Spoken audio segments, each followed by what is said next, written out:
Hey guys, and welcome back to my channel. If you're new, then welcome. I'm about to change your life. Guys, please tell me someone got that. It's a Hamilton reference. Anyway, do you guys like my flowers? Someone very special got them for me. I just think they're absolutely beautiful. And if you know me, you know I love flowers. I love flowers. I love flowers. Anyway, so today we're going to be doing a tip video. I'm going to be giving you my top tips on how to pick a uni degree.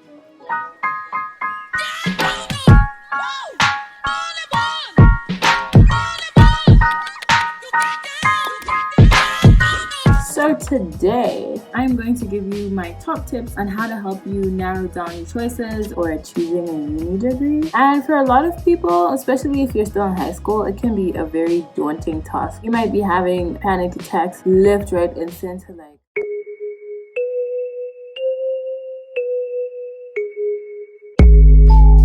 am I gonna choose? Like, where am I gonna go? And I'm just gonna give you my top tips on how to help you to make a decision, to pick a degree, to find the right course for you. Now, I feel like I don't even want to say it, but I have to say it because there's no other way to say it, and it's gonna sound so cheesy. It's gonna sound so cliche. But my top tip would be do what you love. Like, don't do what your parents told you to do or what your friends want you to do. You should make sure that it's something that you want to do, something that you enjoy doing. And if you're in high school, I would highly recommend you take the time out and actually find out who you are and what you like and what you want to do with your life, because after high school's over, there's no set path for you to do. It's not like, okay, from form 3 I'm going into form 4. You need to actually figure out what it is you want to do. Take the time to actually think about what your interests are, like what you want to pursue, because at the end of the day, it's you who has to live for those 3 to 4 years doing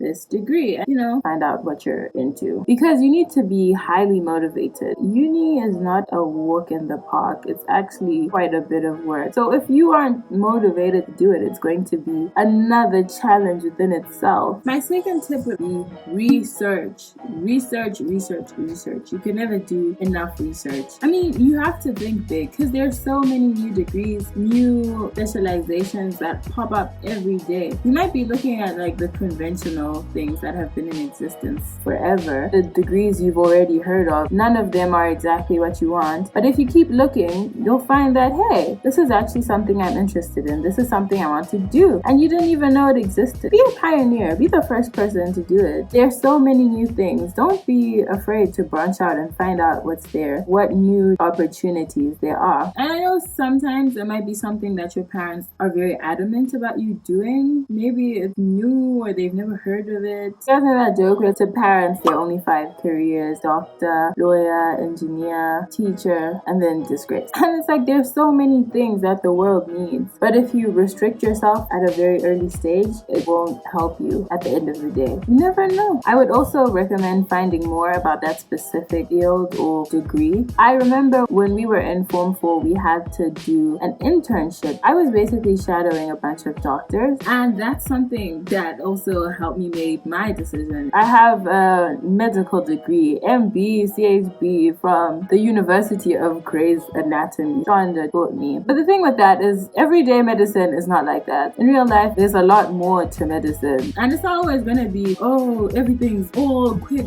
fast. And guys, let me just say, you're not going to just randomly fall in love in an elevator with Derek Shepherd with all the scandal and all that stuff in real life. You also need to be realistic. If you're saying I'm going to study law because I watch Suits, then you're not going to be Harvey Specter every day. That's the truth, because it's actually something you're going to be doing every day of your life. And the fact that you're choosing to go to university, if you want to say you're not going to use it, then why are you spending 4 years of your life for something you're not going to use? Don't be lazy. There are things you can cut corners for. This is not the thing to cut corners for. You need to take the time and actually find out what it's about. Most university pages, for the specific course you want, they show you the modules they take, because you might like the idea love something, but you don't actually enjoy it, you wouldn't want to do it. And you're going to be investing your time, which is 3 to 4 years of your life, 5 to 6 if you're doing medicine. So make sure it's something you really want to do. There are a bunch of YouTubers. Try find YouTubers that are doing your course or your degree, and they show you what they do so that you have a better, clear picture and you don't go in blind not knowing what to expect, because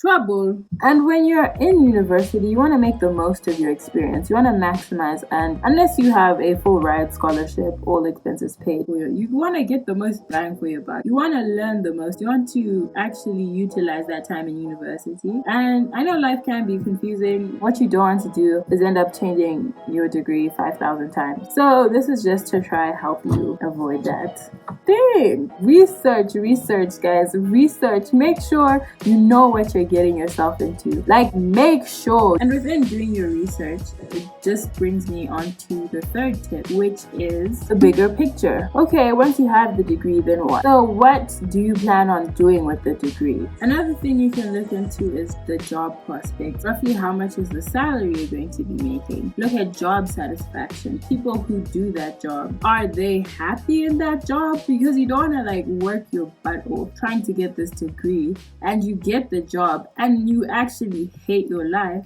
No, God! No, God, please, no! No! And I mean, yeah, it's a learning curve, but if it could have been avoided, why not? I watched this one video, I forgot what the guy's name was. What you can do is make a 10-year plan and take small steps every day to get to where you're trying to get to. My last tip would be, don't panic. Just relax, calm down, instead of saying everything's gonna be fine. Everything goes the way it's supposed to go. Don't worry. So how I actually chose medical engineering was actually a funny story. So it all began just after O-level results came out. I thought I was just going to do the things I'm good at. You know, when you actually have to make a decision and cut down on subject. I was good at a bit of everything, if that makes sense.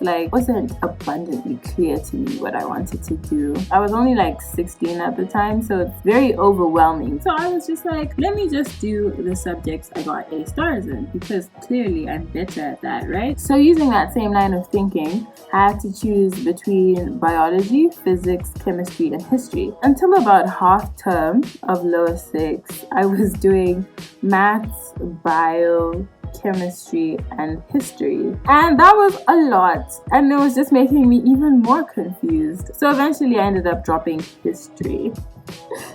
The history teacher was nice and she let me still go to the lessons. And I love history, so it wasn't easy for me to let go of just not doing history. So initially I thought I wanted to study law, which is why I had started doing history.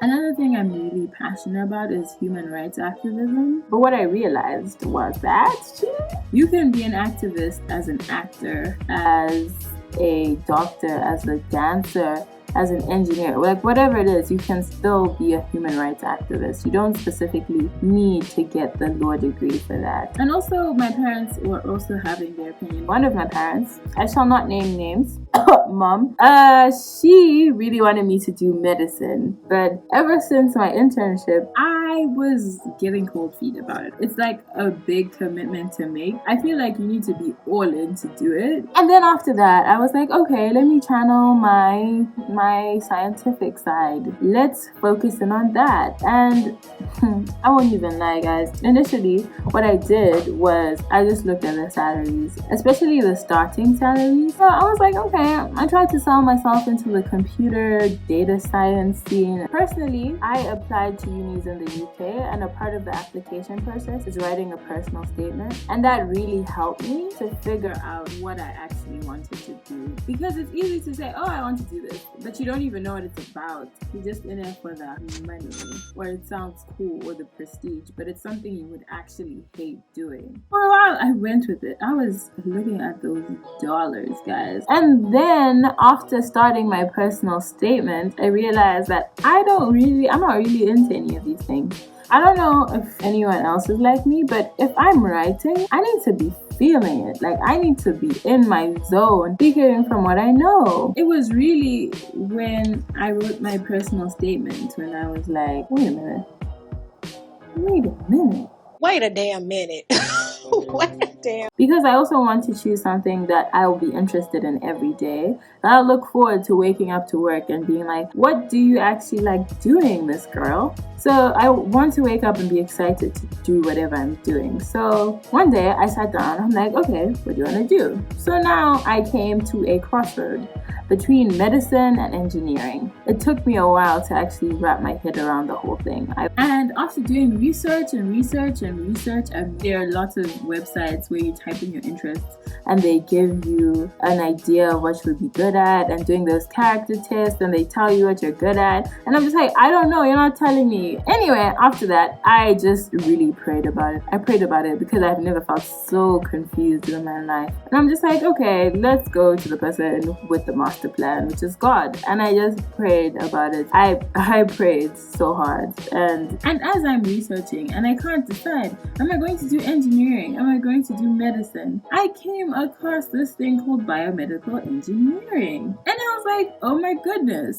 this is the thing that I've been looking for, because it's everything I've been wanting to do, you know, and it just felt so perfect and so right. And I was like, and even my heart was at ease, like my spirit was at ease. I was like, okay, right, so now let's go. We're doing this. Now let's go get that degree. Yeah. Anyway, thank you guys for watching. That's all I have for you today. I hope it's helpful to someone in some way. Don't be shy. You like, comment, and subscribe, and I'll see you guys in the next video.